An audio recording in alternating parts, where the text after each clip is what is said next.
Assalamu alaikum wa rahmatullahi wa barakatuhu. Que la paix et les bénédictions de ce d'Allah soient sur vous. Sœurs et frères en islam, bienvenue à cette troisième émission de l'émission Vos questions. Donc, comme son nom l'indique, nous répondons à vos questions que vous nous avez envoyées sur l'adresse vosquestions@mta.tv. Je suis Thierry Ataoulhak Ponou et j'ai l'honneur d'animer cette émission avec Molana Abdul Khani Djangir Khan Saeb. Assalamu alaikum wa rahmatullahi wa barakatuh. Vous êtes le représentant du bureau francophone et sans plus tarder, je vais vous poser la première question qui vient de Suisse, encore une fois, d'Irfan Saker. La voici.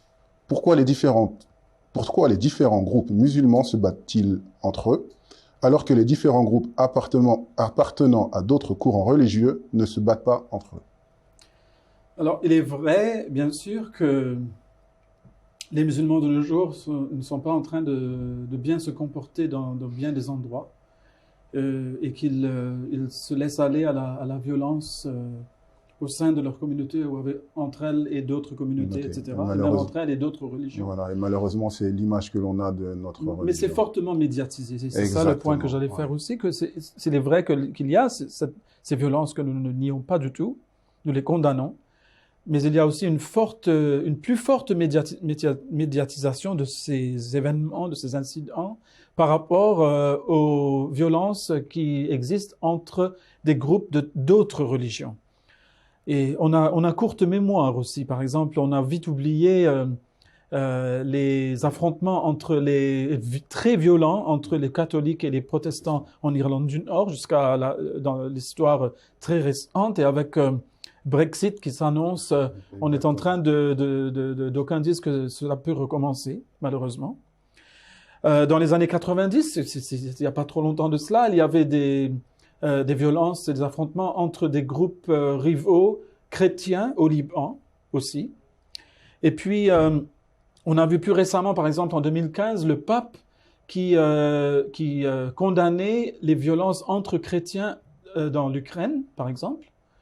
Et puis, vous voyez par exemple les violences entre groupes juifs en Israël, par exemple les juifs orthodoxes et les juifs séculiers. Il y a eu plusieurs vagues d'affrontements de ce genre. Le gouvernement doit constamment donc essayer de mettre la paix là où cette violence flambe. Et puis il y a la violence sectaire entre bouddhistes. D'habitude, les gens pensent que les bouddhistes sont des gens très très paisibles, etc. Malheureusement, le cas des Rohingyas nous a montré le contraire, dans certains endroits au moins, et puis le Sri Lanka aussi, où les bouddhistes se battent avec des hindous. Mais entre eux aussi, les bouddhistes se battent notamment autour de la personne du Dalai Lama, que tous les bouddhistes ne reconnaissent pas. Et donc cela génère aussi des violences et des affrontements. Mais en fait, tout ce beau monde, y compris les musulmans, s'affrontent entre eux parce qu'en fait, ils oublient Dieu, parce qu'ils mettent en prime leurs propres ambitions politiques et autres. Ils se sont éloignés de Dieu et de la vérité, ils se sont rapprochés de l'égoïsme et du mensonge, en fait. Donc, en fait, pour des raisons mondaines. Oui, voilà, donc c'est ça le problème. Parce que souvent, quand on dit « Ah, ces musulmans qui n'arrêtent pas de se battre entre eux », donc tout de suite, ce qu'on veut dire, en fait, c'est que c'est à cause de l'islam qu'ils sont en train de le faire. Mais on voit que les bouddhistes aussi le font, les chrétiens le font aussi, les hindous le font aussi. D'ailleurs, en Inde, pour le moment, les problèmes entre, par exemple, les extrémistes hindutva et les hindous séculiers sont en train de monter en flèche. Donc, il y a de graves violences dans tout le pays qui concernent souvent des groupes hindous opposés les uns aux autres. Donc, en fait, il faut qu'ils comprennent que ce n'est pas donc l'islam qui enseigne une violence de la sorte, ni interne, ni avec les communautés à l'extérieur de l'islam. Et ce n'est pas les autres religions qui l'enseignent non plus. Parce qu'après, il y a les articles qui disent la religion, vous savez, Hein, c'est le plus gros problème dans le monde, c'est le cancer du monde, il faut qu'on s'en défasse, etc. Alors qu'aucun porteur de message n'a donné un message de violence. Exactement. Donc en fait, c'est toujours à cause des ambitions et de la gourmandise, de l'égoïsme des individus y concernés. Et c'est cela qu'il faut comprendre. Donc c'est malgré la religion qu'ils sont en train de se battre et non pas à cause de la religion. Merci pour cette réponse. La deuxième question est une question vidéo. Elle nous vient de Guyane française. Elle est posée par Azizou Aboubakar. Mon nom est Azizou Aboubakar. J'habite en Guyane. Ma question est pourquoi que les musulmans ahmadiyya ont un système de califat. Alors, pourquoi ce système de califat? Oui. On avait déjà un petit peu répondu dans une émission précédente. On avait touché au terme du califat.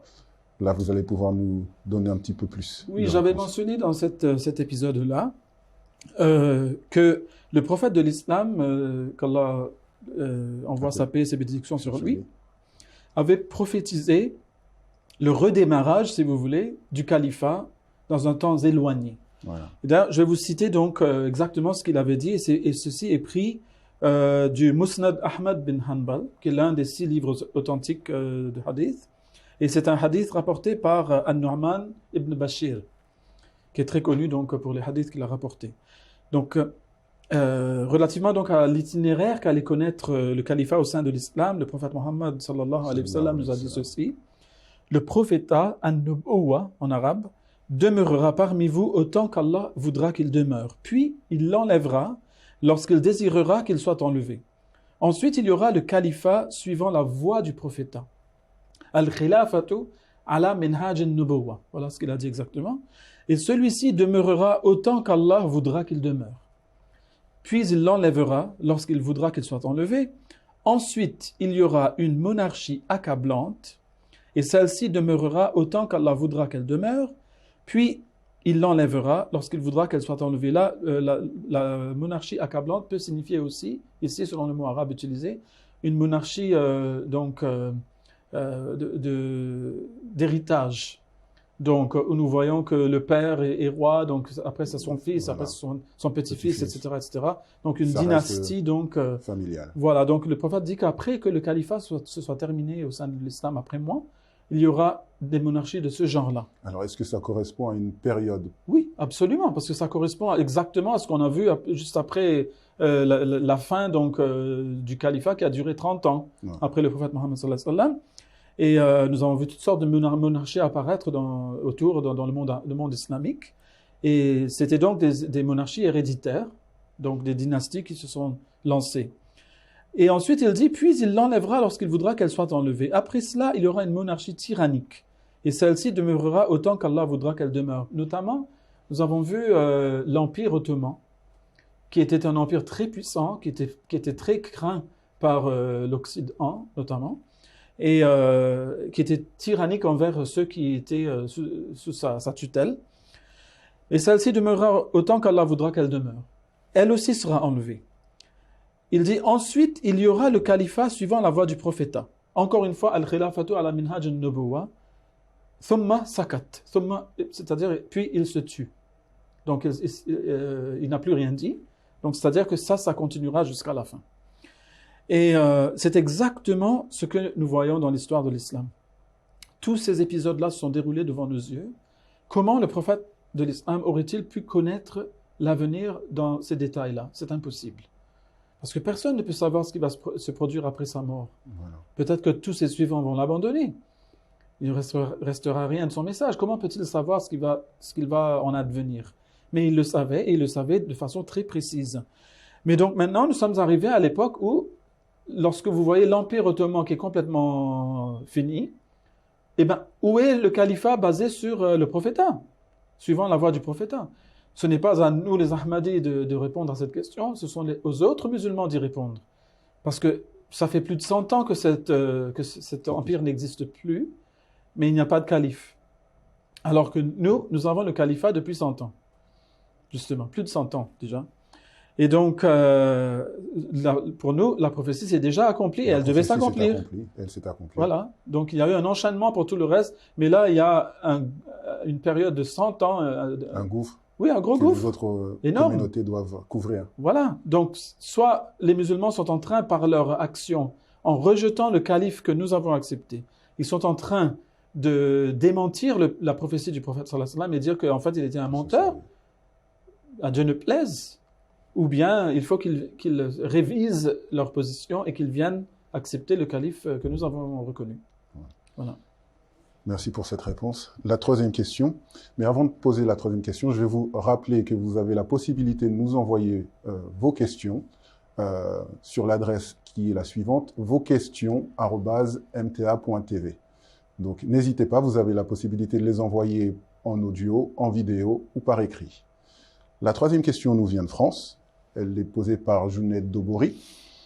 Et elle est la suivante. Dans un hadith, il est mentionné que le saint prophète de l'islam, Mohammed, paix sur lui, a eu une vision du paradis, dans lequel les femmes étaient plus nombreuses que les hommes. Donc, quelle est la signification de ce hadith? Eh bien, écoutez, tout d'abord, il faut qu'on se rappelle une chose, c'est que ça allait soit être les hommes, soit les femmes. Si ça avait été les hommes qui étaient en majorité, est-ce que les hommes auraient posé la même question? Pourquoi nous? Pourquoi pas les femmes? Donc là, en l'occurrence, ce sont les femmes qui l'ont vu en plus grand nombre. Donc là, il y a juste une leçon à en tirer. Évidemment, il y aura une majorité de l'un ou de l'autre. Mais la leçon à en tirer, c'est que l'amour de ce monde et des choses matérielles ne doit pas nous éloigner de Dieu.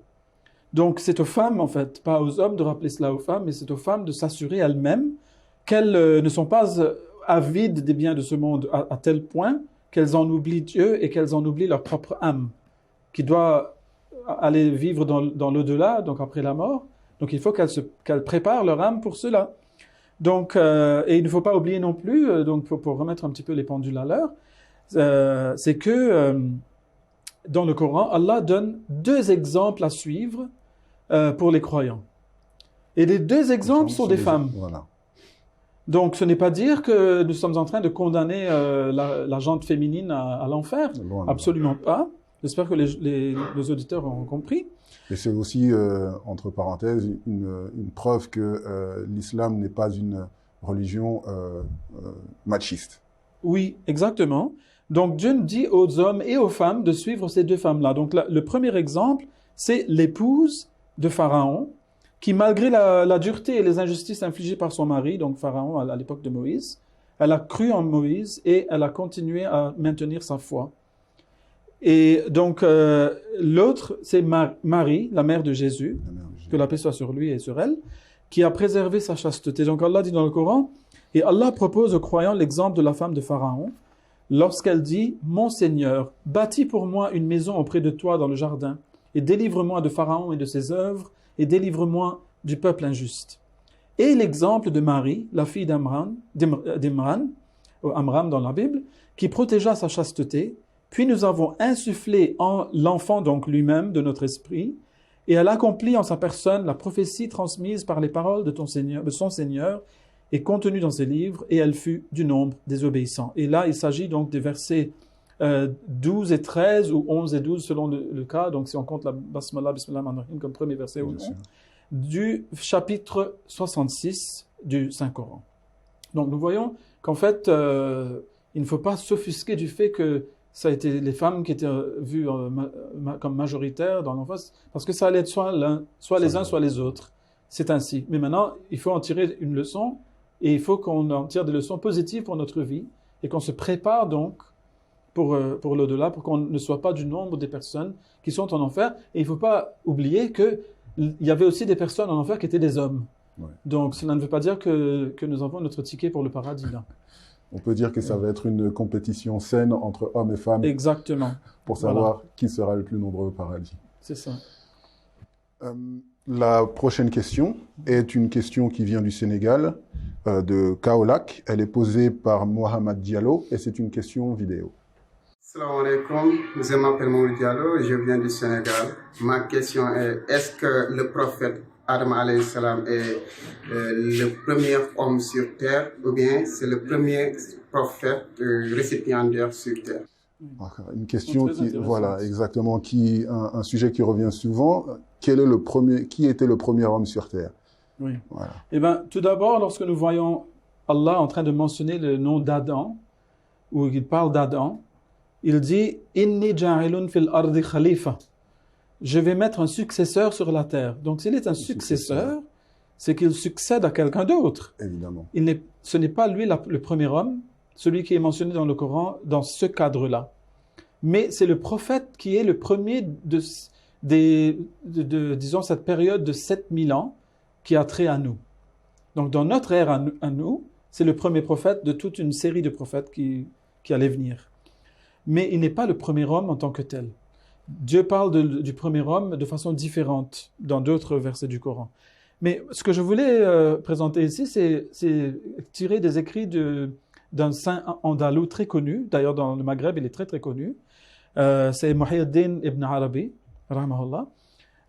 Donc, il était né en Espagne et c'était quelqu'un qui a écrit un livre qui s'appelle Al-Futuhat al-Makkiya, ou les ouvertures de la Mecque, lorsqu'il a visité la Mecque pour faire le pèlerinage. Et il écrit « Une fois, Dieu m'a montré dans la manière dont le rêveur fait un rêve que je circambulais autour de la Kaaba, donc la maison de Dieu à la Mecque, avec un groupe de gens dont je n'ai pas reconnu le visage. Il récitait 2 vers de poésie, l'un dont je me souviens et l'autre que j'ai oublié. Celui dont je me souviens est le suivant. Pendant des années, nous avons tourné comme vous autour de cette maison tous ensemble, chacun d'entre nous. L'un d'eux m'a parlé en s'appelant par un nom que je n'ai pu reconnaître. Il a dit « Je suis l'un de vos ancêtres ». Je lui ai dit « Depuis combien de temps es-tu mort ?» Il répondit « 40 000 ans et quelques ». Je lui ai dit « Mais Adam lui-même n'a pas vécu si longtemps ». Il dit « De quel Adam parlez-vous ? Parlez-vous du plus proche de vous ou d'un autre ?» Et alors, Ibn Arabi, il a écrit « Puis je me suis souvenu d'un hadith dans lequel le prophète sallallahu alayhi wa sallam avait dit « Dieu créa 100 000 Adam. L'ancêtre duquel je viens aurait pu être l'un d'eux. » Voilà, donc ça c'est tiré de Al-Futuhat al-Makkiya. Et notons que ce hadith, disons-le tout de suite, ne se retrouve pas dans les livres authentiques de hadith, mais si un saint tel que Muhyiddin ibn Arabi l'a cité, donc c'est qu'il en a certifié l'authenticité. Et c'est un hadith très intéressant. D'ailleurs, lorsque le fondateur de la communauté musulmane Ahmadiyya, l'imam al-Mahdi, le Messie promis, Mirza Ghulam Ahmad de Qadian, a été visité une fois par un scientifique donc de la Nouvelle-Zélande qui voulait le piéger en lui posant une question à propos des hommes en Australie, par exemple. Et oui. Alors il a dit, selon vous, depuis combien de temps la race humaine existe-t-elle? Alors que lui avait découvert que la race humaine existait déjà depuis 40 000 ans en Australie. Le Messie premier lui a dit, écoutez, l'homme existe depuis fort longtemps et peut remonter même jusqu'à 40 000 ans et même plus. Donc, il a cité le chiffre même que ce scientifique-là avait découvert lors de ses recherches, et le monsieur a été vraiment époustouflé et très très impressionné, parce que d'habitude, si on demande à un imam musulman ou à un chrétien, un prêtre, ils vont vous dire 6 000 ans. Voilà. Alors que le Coran, si on l'étudie bien, on verra qu'en fait le Coran est plus subtil que cela. Et d'ailleurs, les hadiths, etc., le confirment. Voilà. Merci pour cette réponse. Nous passons à la dernière question. Elle est posée par Mayekou Patrice, qui vient de Guadeloupe, en France. À notre époque, quelle est la valeur de la Bible par rapport à la matière qu'elle contient? Encore une fois, une question sur la Bible. Oui, alors précédemment, nous avions vu que la Bible a été mise en doute de façon très sérieuse par les personnes qui font des recherches justement dans les sciences bibliques par rapport au nombre de livres qui sont considérés canoniques par les uns et non canoniques par les autres. Voilà, entre 81 et 66, voilà, donc le chiffre varie. Et puis nous avons les problèmes des interpolations dans le texte, certains anciens textes qui ne comportent pas des éléments que comportent d'autres, voilà. Etc. Donc il y a beaucoup de questions qui sont soulevées sur l'authenticité de tout le texte biblique. Cela ne veut pas dire que tout le texte est faux, non. Mais il y a eu des ajouts, il y a eu des omissions, il y a eu des erreurs de copistes, etc. Bon, il y a tout cela. Mais il faut savoir que quand est arrivé l'islam de Dieu, c'est comme si un nouveau commandement a été donné, un ordre a été donné à un soldat. Donc si on a dit à un soldat que ton travail c'est de faire ceci, il doit le faire jusqu'à nouvel ordre. Lorsque viendra le nouvel ordre, le soldat ne peut pas dire écoutez, moi je veux continuer de faire ceci. je vais monter la garde ici, moi je ne vais pas aller monter la garde là-bas. Ben, évidemment, il va être pénalisé pour cela. Il a refusé d'obtempérer. Alors, le soldat, évidemment, un bon soldat, il va évidemment tout de suite abandonner cet ordre-là et il va aller maintenant se tourner vers le nouvel ordre. Donc, pour l'islam, c'est la même chose. L'islam, déjà, comporte toutes les bonnes choses que contiennent les religions précédentes. C'est une revendication que fait l'islam et que tout le monde peut vérifier. Mais ça, c'est d'une part. Mais par contre, la Bible est très utile pour une chose. Et c'est pour les prophéties qu'elle contient. Parce qu'elle contient des prophéties nombreuses sur l'arrivée du prophète Mohammed sallallahu alayhi wa sallam et de l'islam. Exact. Il y a des gens plutôt extrémistes au sein des chrétiens qui vont dire tout de suite « Ah non, la Bible ne parle pas du tout de l'islam ». Et alors on peut leur poser la question suivante. La Bible dit qu'elle parle de tout ce qui va se produire jusqu'à la fin des temps. Comment aurait-elle pu rater un phénomène aussi gigantesque que l'apparition de l'islam? Exact. À tel point que maintenant, les seuls qui sont vraiment en compétition avec le christianisme, et depuis son avènement, c'est l'islam. Donc, si la Bible a raté une chose pareille, c'est qu'elle a raté la moitié de ce qui s'est passé dans l'histoire du monde, carrément. Voilà. Donc, ce n'est pas possible. La Bible a évidemment parlé de l'arrivée de l'islam, elle l'a prédite. Et donc, c'est une source très importante pour les gens qui croient dans la Bible, où ils peuvent puiser des prophéties pour aller voir si elles s'accomplissent vraiment dans la personne du prophète Mohammed sallallahu alayhi wa sallam et de l'islam, voilà, qui a eu tant de succès dans le monde, à tel point que, comme le dit Moïse dans la Bible, que si un prophète dit quelque chose et que cette chose ne se passe pas, c'est un faux prophète, vous n'avez pas besoin de le craindre. Mais si la chose se produit, c'est qu'il vient de Dieu. Exactement. Alors, si vous le rejetez, Dieu vous en demandera des comptes. Et donc, voilà. Des preuves que l'on peut trouver dans l'Ancien et dans le Nouveau Testament. Exactement, donc dans les deux, parce que Jésus aussi a prédit l'arrivée de l'islam. Et donc, en fait, la Bible est très importante dans ce sens-là, mais aussi pour faire des comparaisons, par exemple, entre l'enseignement coranique et biblique. Évidemment, la Bible est un document de grand intérêt, il faut le dire, mais pour ce qui est de la vie spirituelle, pour arriver à Dieu du chemin le plus facile et rapide, il n'y a rien comme l'islam, en fait. Et d'ailleurs, nous voyons des mouvements au sein, par exemple, du judaïsme, par exemple, notamment chez les Karaïtes, où nous voyons qu'ils sont en train de ranimer les anciennes pratiques des prophètes, dans les navéim, comme ils les appellent, les prophètes, les nabiyoun en arabe. Par exemple, les prières des prophètes qui sont très proches des prières islamiques.